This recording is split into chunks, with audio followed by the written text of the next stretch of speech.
आम जनजीवन में एक समस्या देखी जाती है, वो समस्या है बुखार। बुखार कई प्रकार के होते हैं।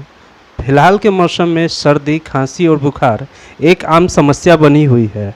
आज हम शहर के प्रसिद्ध आयुर्वेदाचार्य डॉक्टर विनोद उपाध्याय से ये जानने की कोशिश करते हैं बुखार होती क्यों है, और ख़ास करके जब दो ऋतुओं का मिलन होता है उस दौरान में इसकी संख्या ज़्यादा हो जाती है। इसका कारण क्या है? आइए मिलते हैं डॉक्टर विनोद उपाध्याय से और जानते हैं बुखार क्या होता है। ज्वर के विषय में कहा गया है कि दक्षा अपमान संक्रुद्ध रुद्र निश्वास संभव, यानी ज्वर की उत्पत्ति कैसे हुई। दक्ष प्रजापति यज्ञ कर रहे थे, उस वक्त सती उनके यज्ञ कुंड में कूद करके अपना आत्मदाह की।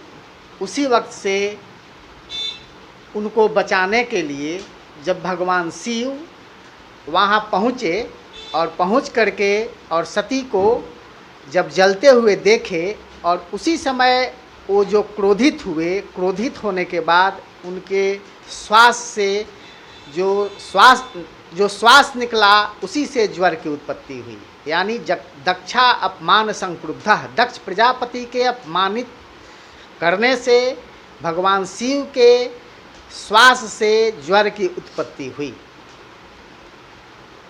अब रहा कि ज्वर हो गया तो क्या करना चाहिए। तो स्नानं च व्यायामं च व्यवायं न क्रमणानि च ज्वर मुक्तो न सेवेत जावत न बलवान भवेत।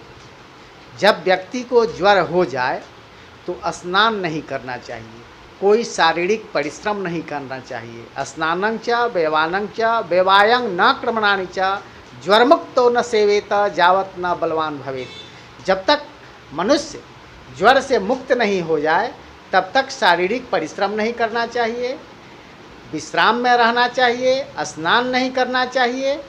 इतना करने से ज्वर स्वतः समाप्त हो जाता है। यदि इतना करने के बाद भी ज्वर नहीं समाप्त होता है तब क्या करना चाहिए कि ज्वरादौ लंघनम प्रोक्तम ज्वर मध्ये तु पाचन, ज्वरादौ लंघनम प्रोक्तं ज्वर मध्ये तु पाचन ज्वरांते भेषजं प्रोक्तं ज्वर मुक्ते तु विरेचन। जब ज्वर हो तो लंघन करना चाहिए, लघु आहार लेना चाहिए, उपवास करना चाहिए, और 1-2 दिन में यदि ज्वर नहीं उतरता है तो हल्का दीपन पाचन औषधि का सेवन करना चाहिए। बहुत सारे औषधियाँ हम लोगों के घर में भी रहती है जो दीपन पाचन का काम करती है।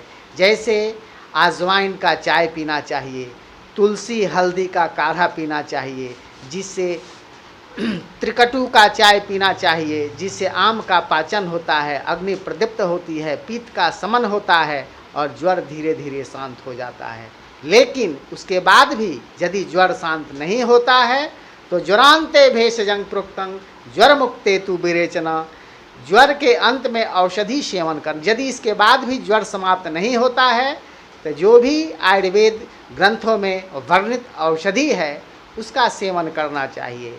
इन औषधियों में मुख्य रूप से अभी के इस वर्षा ऋतु के समय में जो ज्वर, सर्दी, खांसी हो रहा है उसके लिए सबसे बढ़िया त्रिभुवन कीर्ति रस 2 गोली सुबह 2 गोली शाम तुलसी के स्वरस और मधु से लेना चाहिए। इसके अलावा त्रिभुवन कीर्ति के अलावा गोदंती भस्म 250 मिलीग्राम सुबह, 250 मिलीग्राम दोपहर, 250 मिलीग्राम शाम में शहद के साथ सेवन करना चाहिए। आनंद भैरव रस 2-2 गोली सुबह शाम शहद के साथ सेवन करना चाहिए। अमृतारिष्ट भोजन के बाद 4 चम्मच सुबह 4 चम्मच शाम सेवन करना चाहिए। अग्नि प्रदीप्त हो इसके लिए सुबह में आदि का सेवन करना चाहिए।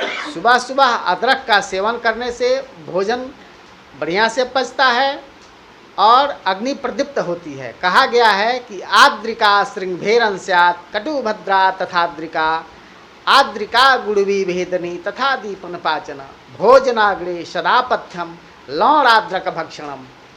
भोजन के पहले यदि लवण यानी नमक और अदरक का थोड़ा मात्रा में सेवन किया जाए तो अग्नि प्रदीप्त होती है और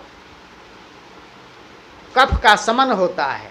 लेकिन अर्श के मरीज को, जिसको बावसीर का शिकायत रहता है, वैसे मरीज को अदरक नहीं खाना चाहिए। उतने आदमी को छोड़कर, पाइल्स के मरीज को छोड़कर आम जनता को यदि इसका सेवन किया जाए, आम जनता यदि इसका सेवन करता है तो इस सब चीज़ से बहुत राहत मिलेगा। इसके अलावा कहा गया है कि सबसे मुख्य रूप से खान पान पर नियंत्रण करना चाहिए। भोजन में, इस वातावरण में पित्त और कफ की वृद्धि होती है, तो ये ध्यान देना चाहिए कि पित्त की वृद्धि बहुत देर तक लेट से खाने, क्रोधात पित्तम, क्रोधित नहीं होना चाहिए और बहुत लेट से भोजन नहीं करना चाहिए। समय से नाश्ता ले लेना चाहिए। नाश्ता में प्रतिदिन कुछ न कुछ फल लेना चाहिए। इसके अलावा कुछ अंकुरित अन्न लेना चाहिए। दोपहर में समय से भोजन कर लेना चाहिए। फल में अनार, पपीता, सेब जो मिले अपने आवश्यकता के अनुसार, सामर्थ्य के अनुसार उसको ग्रहण करना चाहिए। ये यदि व्यवस्थित दिनचर्या से हम लोग अपना जीवन व्यतीत यदि करते हैं, खान पान समय से लेते हैं, सुषुम जल का सेवन करते हैं, प्रतिदिन कुछ आसन प्राणायाम करते हैं, तो हम लोग इस छोटी सी बीमारी से निजात पा सकते हैं।